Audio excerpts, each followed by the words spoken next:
Do you want to do business in Europe? Do you want your business in Europe to be successful? You are in the right place. And in this video, I will give you the exact guidance of how to start or how to bring your existing business to Europe. Shall we call it full business guide of doing business in Europe in this video? For any entrepreneur thinking about expanding their business in Europe, knowing at least a little bit about business culture and also companies formation in different European countries should be priority. Hello my friends from all over the world. I'm Anna and I was into international business for more than 10 years, doing business with more than 55 countries, including Europe and Scandinavia. My major company is based in London, England, and I keep doing business with more than 55 countries in the world. Yes, it's a global company. And today I'm going to give you 5 tips of how to do business in Europe. No doubt,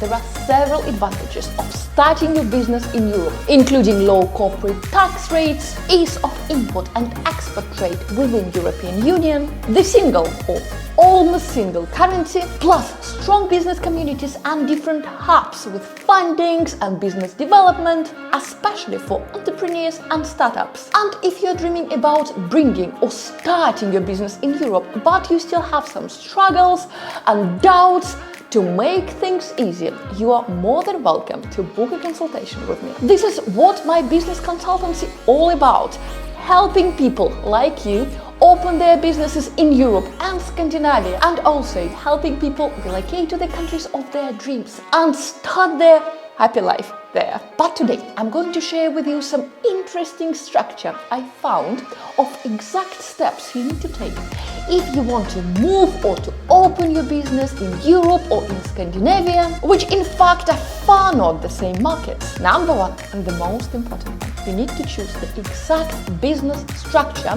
for your company you want to have in Europe, as totally different regulations and requirements apply all over Europe. So you will need to understand four main business structures we have here: private limited, public limited, partnership or sole trader. You need to understand all of them, their main features and benefits before choosing the right one for you. For example, for my business consultancy, I recently opened in London, which is private limited company or LTD. Major advantages of having private limited company in the UK, LTD, would be higher take-home pay. Yeah, it's a secret. It's the most tax-efficient option here in England. Second, and claim of limited company expenses. Anything, and I mean anything, you classify as business cost can be claimed back as expenses. Trading through your limited company means you can claim a broad range of expenses, such as accountancy fees, equipment, phones, travels, software, internet, and many other things. You can also do the flat rate VAT scheme for your contractors, but most importantly, your personal assets are protected. As a non-limited business, your personal assets can be at risk if your business fails. But this is just not true for limited companies.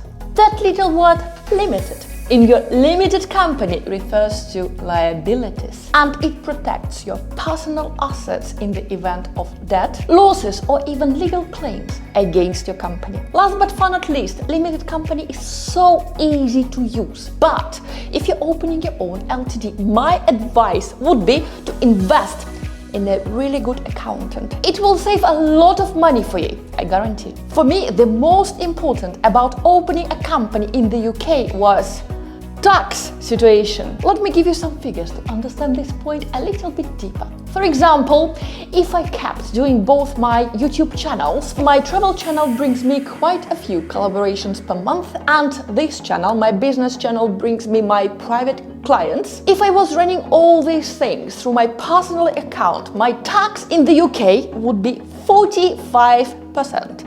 Yes, personal tax at this rate would cost me 45% a year. But as a limited company, I have to pay from 19% to 25% depending on my income. Yes, corporate tax or company's income tax in the UK is about 19% if your income is below £50,000, and it's 25% if your income is between 50 and 250,000 pounds per year. Number 2, and opening your business bank account in Europe. Knowing which bank to choose and complying all documentations needed to open your business bank account is a part of company formation process. It will allow you to make and receive tax payments, and it will demonstrate that you have the required capital to start your business. In some countries in Europe, for example Italy, you need to have certain amount of money on your bank account to open the company, and it definitely helps you keep it running. Oh well, I told you that actually I have global business. My company is registered in the UK, but my clients are coming from all over the world. That's why my personal choice was to open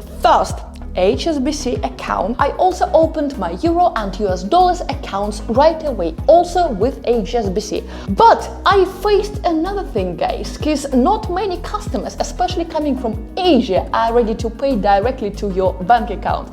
That's why I highly recommend you having your PayPal business account, which I opened too, which really works when I need to do some collaborations with Asian companies coming like from China or Hong Kong. They do prefer paying on your PayPal account. And for my European and Scandinavian collaborations and also private consultations, I opened, you won't believe it, yes, Revolut business bank account. Yes, I was advocating for Revolut personal account so many times all over my travel videos on my travel channel, but now this year I started using Revolut business bank account. Yes, opening your business bank account in Europe, extremely important. But guys, if you are thinking of doing international global business, please, please, please open your account in different currencies right away. Next, and writing European business plan. The distinguishing part of European business and business somewhere else in the world, that it can be a mandatory part of company's formation. Some European countries even require a proof of your competence and trustworthiness as a business owner before they allow you to register your business or even open your bank account. Number next, and tax rates in Europe. Guys, especially my dear friends from America, please keep this in mind that Europe is not the one country, it's not a whole country, it's a combination of different countries, and each of those countries has its own corporation tax. For example, corporation tax in the UK starts from 19%, and corporate tax in Ireland, which is super close to the UK, is 12.5%, and in Switzerland, corporate tax is 8.5%. That's why it's business paradise. And I even filmed a specific video which countries in Europe are the best to start or to move your business to, and you can still watch this video. It's published on this channel, and I really hope it will be useful for you guys. Again, guys, each European nation decides what's the rate of corporate tax to put there, and also value-added tax, VAT, might differ from one European country to another. Both taxes will differ from country to country, and you also need to be aware about most VAT tax scheme and income tax rates, as well as which European country offers the best rate of corporation tax. In Italy, corporation tax will be 24%, and France, neighboring country, with corporation tax 25%. Our next point, and let's talk about recruitment in Europe. One of the greatest aspects of the European Union is the freedom of movement. Unfortunately, the UK is out of this happiness. Within 26 countries covering almost all Europe, there are no passport or border controls. In a business context, this not only means a very easy trade process between the nations, but also access to combined talent pool and a huge customer base of almost 420 million people. Shall we talk about personal example again? As I mentioned before, my current team contains of 6 people, and they all working from different countries. I have a very diverse team helping me with YouTube channels, and I have the guys working from Czech Republic, Kazakhstan, Spain, Portugal, Thailand, and the last guy who joined my team is from Milan, Italy. They all work remotely, and I mainly found them through social media. If you have any questions about how to find and how to organize your international team, also drop me a comment down below or write me an email.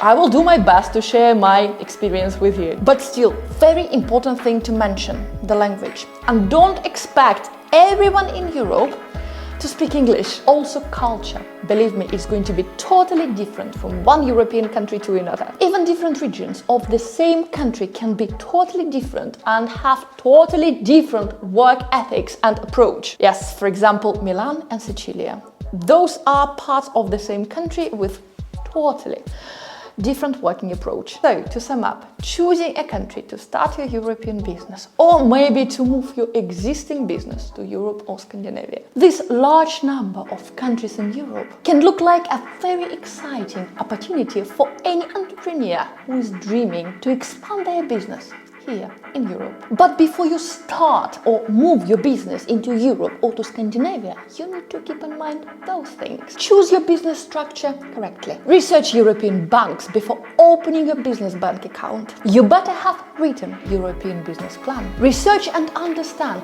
different tax rates in different European countries. Think if you're going to recruit people in Europe or you're going to send your experts to cover your business here in Europe. Or maybe you will start running it alone or just with your partner. And if you want to know which country might be the best to start or move your business in Europe, please go to my previous video about best countries in Europe and Scandinavia to start your business.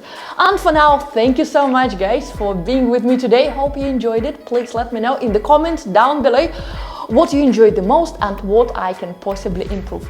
I will be so happy to see your opinion. I also hope to see you in my next videos. Bye for now guys, and enjoy the rest of your week. Bye.